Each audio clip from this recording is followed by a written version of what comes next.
আমরা দেখেছি যুক্তরাষ্ট্রের মতো জায়গায় শিক্ষাঋণ এমনভাবে ছড়িয়েছে এবং শিক্ষাঋণ শোধ করতে গিয়ে ছেলে মেয়েদেরকে অনেক পরিশ্রম করতে হয় চাকরি জীবনে গিয়ে। আমাদের এখানে এখনো সেই পরিস্থিতি তৈরি হয় না। আমাদের বাবা মা ছেলে মেয়েদের শিক্ষার দায়িত্ব নেন, শিক্ষার খরচ এখনো আয়ত্তের মধ্যে আছে অধিকাংশ মানুষের, কিন্তু এটাতেও ধীরে ধীরে আসলে আওতার বাইরে চলে যাবে। একটা যেমন ঠিক, আরেকটা হচ্ছে সরকারি শিক্ষা ব্যবস্থা আসলে একেবারেই পয়সা লাগে না, কিন্তু সেখানে সরকারকে অনেক খরচ করতে হয়। উচ্চ শিক্ষার ব্যয় নিয়ে এক ধরনের প্রতিবাদ শুরু হয়ে যায় যে ওইখানে কোনো সরকার টাকা নিতে পারবে না। আবার একই বিশ্ববিদ্যালয়ের মধ্যে ইনস্টিটিউটগুলি কিন্তু বেশি পয়সা নেয়, যেমন আইবিএ বেশি টাকা নেয়, এরকম ইনস্টিটিউট আছে।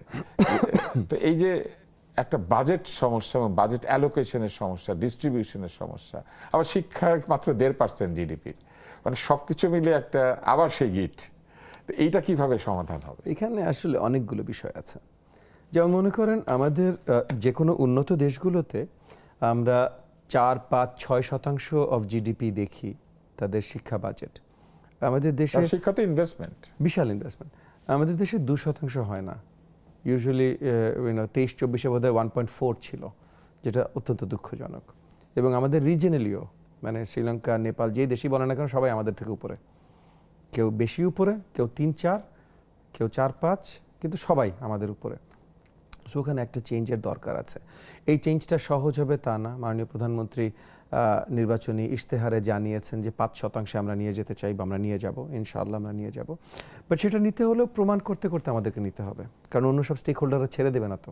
কারণ এই টাকাটা আসলে তো অন্য কোথাও থেকে আসতে হবে, মন্ত্রণালয়ের বাজেট হয় কমবে, অথবা তারা এসে বলবে আমাদের টাগে। সো ওই জায়গাগুলো তো আছে, ওই জায়গাগুলোতে আমাদের শক্ত নজর দিতে হবে।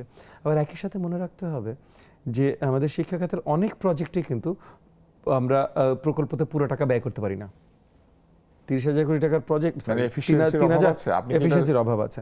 3,000 কোটি টাকার প্রজেক্ট হয়তো 500 কোটি টাকা ফেরত চলে গেছে, বা 1,000 কোটি টাকা ফেরত চলে গেছে, আমরা ব্যবহার কাজটা করতে পারা যায় না, টাকাটা ফেরত চলে গেছে। হ্যাঁ, সেই ধরনের অনেক প্রতিকূলতা থাকে এখানে।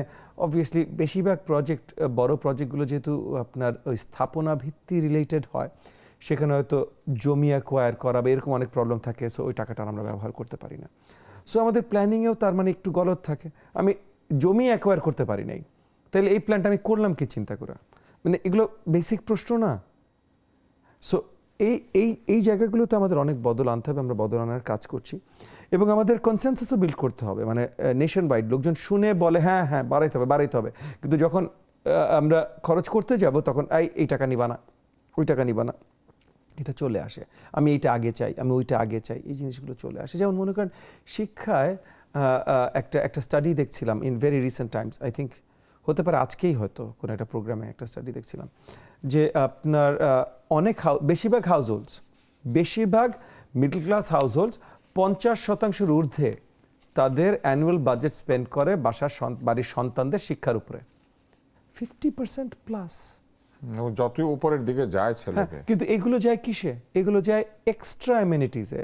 ওই যে কোচিং, টিউশন, দামি ব্যাগ কিনে দেয়া, যাতায়াত করা। তো যাতায়াত যেমন আপনি যদি ক্যাচমেন্ট এরিয়া স্কুলের ভিতরে দেন, যাতায়াতে কিন্তু এমনিই চলে যাচ্ছে, যাতায়াত আর লাগছে না। মানে যাতায়াতের খরচ কিন্তু বাতিল হয়ে যাচ্ছে, ট্রাফিকও কমে যাচ্ছে। এলাকার ছেলেমেয়েরা যখন এলাকা স্কুলে পড়বে তখন ক্যাচমেন্ট এরিয়ার ভিতরে যখন আপনি দিবেন, এলাকা কমে যাচ্ছে। আপনি যখনই আরেকটু টেকনোলজিক্যালি একটু মডার্নাইজ করবেন, বা ওই যে স্কুলে তাকে আরো বেশি জিনিসপত্র দেবেন, মানে স্কুলে যদি তার পাঠ্যক্রমের সাথে আরও এক্সট্রা অ্যাক্টিভিটিস তার থাকে, তাহলে দিনের বেশিটা সময় সে স্কুলে থাকবে। দিনের বেশিটা সময় যদি সে স্কুলে থাকে, তাহলে তার আর ওই পাঠ্যপুস্তক নিয়ে ক্যারি করে ওই যে এক্সট্রা জিনিসপত্র যেগুলো আমাদের সন্তানরা খরচ করে, এই সুন্দর সুন্দর স্কুল ব্যাগ, সুন্দর সুন্দর এই বক্স ওই বক্স, এগুলোরও প্রয়োজন পড়ছে না। মানে ওভারঅল হাউসহোল্ডের খরচ কিন্তু কমে যাচ্ছে। তো আমরা যখন সাবসিডাইজ করছি, যেমন এই যে আমাদের বিশ্ববিদ্যালয়টা, আমরা তো শিক্ষা ব্যবস্থা বিশালভাবে সাবসিডাইজ করি আমাদের দেশে, এবং এটার প্রয়োজন আছে। তবে বিশ্ববিদ্যালয়টা নিয়ে আমার নিজের অনেক প্রশ্ন আছে, যে বিশ্ববিদ্যালয়ে আমরা সকলে মিলে ট্যাক্স পেয়াররা, বা আমরা সকলে ইদার আপনার কি বলার নাম লোন এর ভার কাঁধে নিয়ে, বা আমাদের কষ্টার্জিত উপার্জন ট্যাক্স দিয়ে আমরা বিশ্ববিদ্যালয়কে সাবসিডাইজ করছি। সে বিশ্ববিদ্যালয়ে যে শত শত তরুণেরা ইউজলেস কিছু পড়াশোনা করছে। ইউজলেস মানে কি? কোনো পড়াশোনা ইউজলেস না, বাট সে আসলে এটা পড়তেই চায় না। যেই ছেলেটা ফার্সি ভাষায় বিশেষজ্ঞ হতে চায়, সেই ছেলেটা ফার্সি ভাষায় বিশেষজ্ঞ হয়ে দেশ বিদেশে অনেক জায়গায় ফার্সির একাডেমিক হয়ে যাবে। সো তার জন্য এটি ইউজলেস না। কিন্তু যেই ছেলেটা আসলে এখানে কোনো ইন্টারেস্টই নাই, তাকে ফার্সি ডিপার্টমেন্টে দিয়ে দিলাম, হ্যাঁ, এটা তো পুরো জাতির ওই খরচটা তুমি পুরোপুরি ওয়েস্ট করলে না। এবং আমাদের দেশে বিশ্ববিদ্যালয় আপনি তো আপনি যদি মেডিকেল কলেজের প্রোডাক্ট, বাট আপনি তো খুব ভালো করে বিশ্ববিদ্যালয়ের চিত্রের সাথে পরিচিত। যে কোনো একটা বিশ্ববিদ্যালয় ক্যাম্পাসে যে আপনি র্যান্ডম 100 জনের জিজ্ঞেস করলে 70 জন বা 80 জন যেটা পড়তে চেয়েছে সেটা পড়ছে না। সো তাহলে তো ওই 80% টাকাটাই তো আমার ওয়েস্ট। তাহলে এটা কেন করছি আমি, এইভাবে কেন হচ্ছে? সো এই সিস্টেমগুলো অনেক বড় বদলের দরকার আছে। টাকা যেমন বাড়ানো দরকার, প্রজেক্টগুলো মাপা দরকার, যে এই প্রজেক্টগুলো আসলে কেন হচ্ছে। যেটা বললাম, আমাদের এখন ফিলসফি চেঞ্জ করে দিচ্ছি, লার্নিং অবজেক্টিভ ওরিয়েন্টেড আমরা ফিলসফিতে নিয়ে আসছি। বিল্ডিং ওরিয়েন্টেড আর না, কত বানাইলাম আর কত খরচ করলাম, এটা না। সো ওটা চেঞ্জ করে দিচ্ছি। সো এখানে বড় কিছু চেঞ্জ ইতিমধ্যে আমরা আশাবাদী, আমরা দেখতে সক্ষম হব। একই সাথে উচ্চশিক্ষা বা এবং উচ্চ মাধ্যমিক শিক্ষাতেও এরকম অনেক চেঞ্জেস আছে যেগুলো আমাদের আনতে হবে। ব্যয় নির্বাহের ক্ষেত্রে আর্থিক সহায়তা, দেখেন আর্থিক সহায়তা অত্যন্ত গুরুত্বপূর্ণ।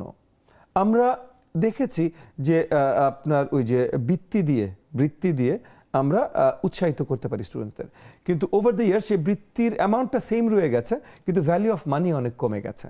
100 টাকা দিয়ে 95 সালে যা কেনা যেত, আজকে 30 বছর পর বা 96 সালে যা কেনা যেত, 30 বছর পর 2026 সালে এটা কেনা যায় না। তাহলে এইগুলোকেও রিথিঙ্ক করতে হবে। হ্যাঁ, সো ওগুলো আমাদের বাড়াতে হবে। এবং ওগুলো বাড়াতে হলে যেখানে আমি 125 টাকা বৃত্তি দিচ্ছিলাম, ওখানে আমার হয়তো 625 টাকা বৃত্তি দিতে হবে বা আরেকটু বেশি। এবং পাশাপাশি শিক্ষা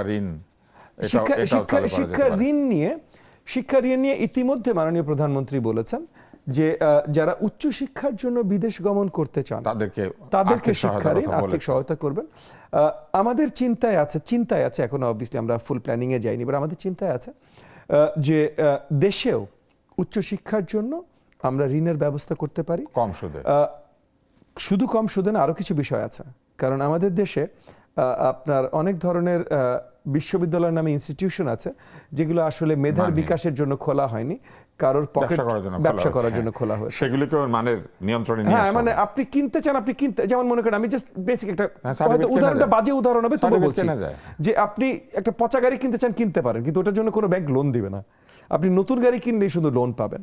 সো সেইভাবে বলছি যে ওইগুলোকে আমি যে বন্ধ করে দিচ্ছি তা না, প্রিন্সিপালের মধ্যে দিয়ে, পলিসির মধ্যে দিয়ে ঋণ দেওয়ার চেষ্টা করবে। একটা একদম ব্যক্তিগত প্রশ্ন করে আজকের অনুষ্ঠান শেষ করে দেব। আপনি আপনার নিজের পছন্দের সাবজেক্ট পড়তে পেরেছিলেন? আমি সবসময় নিজের পছন্দের সাবজেক্ট পড়েছি। আমি যখন আন্ডারগ্রেড পড়ি, মানে ব্যাচেলার্স পড়ি, আমি 4 বার সাবজেক্ট বদলেছি। আমি ইউনিভার্সিটি ঢুকেছি কিন্তু ফিজিক্স মেজরে, ফিজিক্স হিসেবে ঢুকেছি, তারপর বদলে ফিলসফি গেছি, তারপর বদলে ইকোনমিক্সে গেছি। তো এই সবগুলোতেই মোটামুটি ফিজিক্সটা বাদে, তারপর হিস্ট্রিতে গেছি, ফাইনালি রাষ্ট্রবিজ্ঞানে আমি পাশ করেছি। সো সবগুলোতেই আমার মাইনার আছে।